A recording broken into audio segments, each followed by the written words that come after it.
Good morning students, 12वीं वाले बच्चे। सिद्धि हिंदी विद्यालय के इस ऑनलाइन क्लासेस में आपका हार्दिक स्वागत है। अब बच्चों, यहाँ पे हमारा ये जो लेसन है बाजार दर्शन पाठ के जो रचयिता है जैनेन्द्र कुमार, पाठ जो है वो हमारा पूरा हो चुका है, जिसमें बाजार की स्थिति, बाजार की सार्थकता के बारे में बताया है। जैनेन्द्र कुमार ने यह पाठ बहुत समय पहले लिखा था, लेकिन आज के युग में हम इस बात को बिल्कुल वास्तविक होते हुए देख रहे हैं।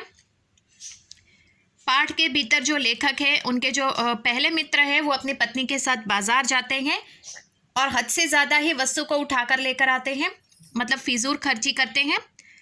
दूसरे उनके जो मित्र होते हैं, ये मित्र दोपहर के जाते हैं और शाम को आते हैं, लेकिन खाली हाथ आते हैं। उनका ऐसा सोचना था कि मन तो क्या सारी की सारी चीज़ें ले लूँ, लेकिन वो उनके मनी पावर के हिसाब से नहीं थी।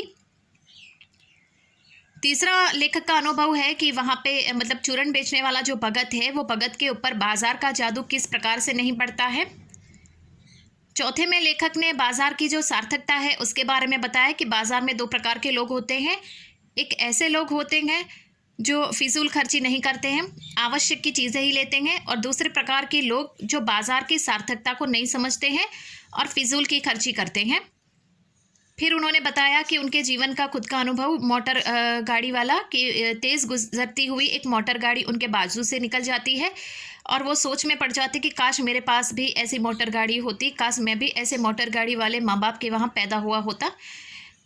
तो इस प्रकार से उन्होंने यहाँ पे बहुत सारी वस्तुएं इस बाजार दर्शन पाठ में हमें बताई। तो बच्चों, पाठ जो है हमारा यहाँ पे ख़त्म होता है। अब उसके सबसे पहले तो स्वाध्याय के प्रश्नों की चर्चा कर लेते हैं।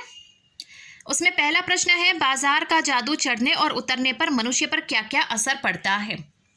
तो उसमें आपको लिखना है कि बाजार का जादू चढ़ने और उतरने पर मनुष्य पर निम्नलिखित प्रभाव पड़ता है, जिसमें पहला है, बाजार में बिकने वाली आकर्षक वस्तुएं देखकर मनुष्य के ऊपर बाजार का जादू का असर दिखने लगता है।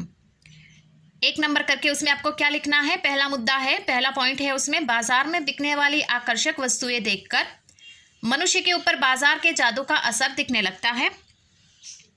उसमें 2 नंबर करके आपको दूसरा पॉइंट लिखना है, वस्तु की आवश्यकता न होने पर भी उसे उस वस्तु की कमी खलने लगती है जो उसके पास नहीं है।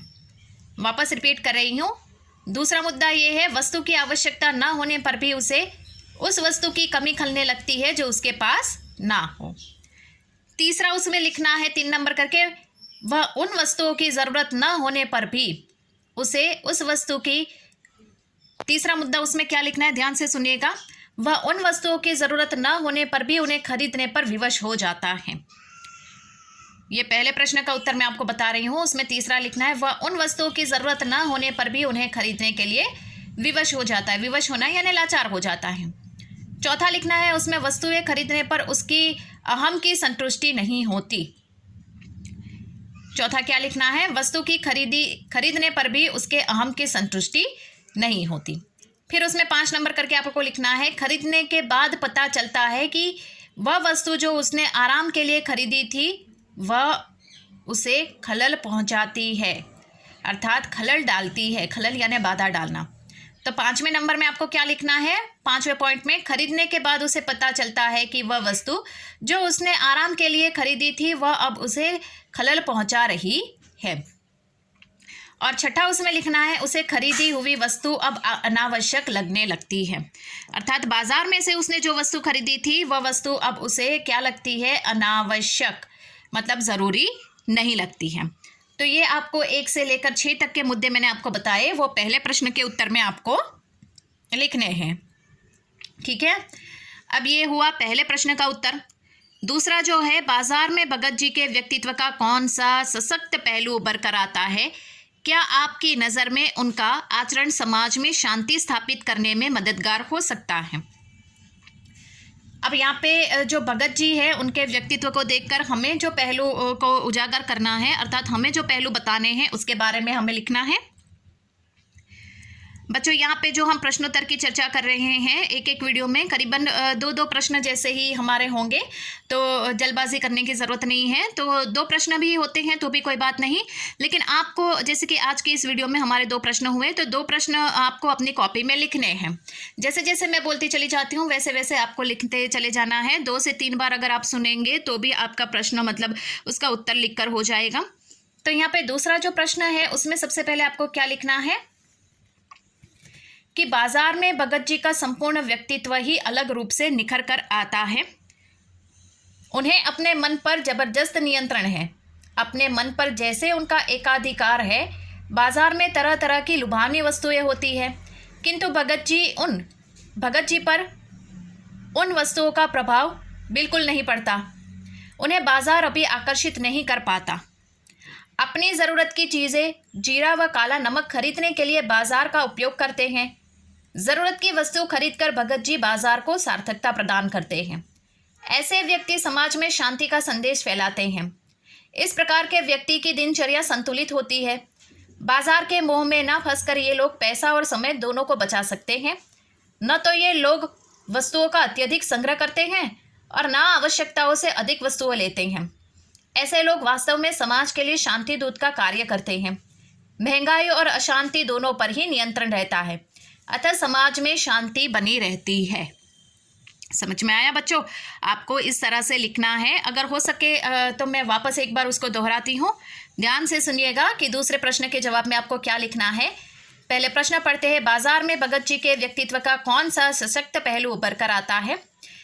क्या आपकी नज़र में उनका आचरण समाज में शांति स्थापित करने में मददगार हो सकता है? तो उसमें आपको लिखना है कि बाजार में भगत जी का संपूर्ण व्यक्तित्व ही अलग रूप से निखर कर आता है। उन्हें अपने मन पर जबरदस्त नियंत्रण है। अपने मन पर जैसे उनका एकाधिकार है। बाजार में तरह तरह की लुभावनी वस्तुएं होती है, किंतु भगत जी पर कभी उन वस्तुओं का प्रभाव नहीं पड़ा। उन्हें बाजार कभी आकर्षित नहीं कर पाता। अपनी वस्तु की चीज़ें जीरा व काला नमक खरीदने के लिए वो बाजार का उपयोग करते हैं। ज़रूरत की वस्तु खरीदकर भगत जी बाजार का सार्थकता प्रदान करते हैं। ऐसे व्यक्तित्व समाज में शांति का संदेश देते हैं। इस प्रकार के व्यक्ति की दिनचर्या संतुलित होती है। बाजार के मोह में न फंसकर ये लोग पैसे और समय दोनों बचा सकते हैं। न तो ये लोग वस्तुओं का अत्यधिक संग्रह करते हैं और न आवश्यकता से अधिक वस्तुएं लेते हैं। ऐसे लोग वास्तव में समाज के लिए शांति दूत का कार्य करते हैं। महंगाई और अशांति दोनों पर ही नियंत्रण रहता है, अतः समाज में शांति बनी रहती है। तो बच्चों, आपको ये 2 प्रश्न आपकी कॉपी में आज के लिए लिखने हैं। ये आपका होमवर्क होगा। एक एक वीडियो में धीरे धीरे से 2 प्रश्न ही हम देखेंगे ताकि आपको कोई परेशानी ना हो। तो ध्यान से सोच समझकर आप इसको लिखिएगा। बिल्कुल भी जल्दबाजी करने की ज़रूरत नहीं है। अब बाकी के ये जो प्रश्न है यहाँ पे ऐसे भी हम बच्चों प्रश्नों की चर्चा करेंगे जो प्रश्न हो सकता है कि बोर्ड की परीक्षा में जैसे कि पूछे जाए 2 अंकों में, 1 अंकों में। तो ऐसे कौन से प्रश्न है, उस प्रश्नों की भी चर्चा हम नेक्स्ट वाले वीडियो में करेंगे, और बाकी बचे हुए स्वाध्याय के प्रश्न की चर्चा आगे आने वाले वीडियो में हम करेंगे। Thank you.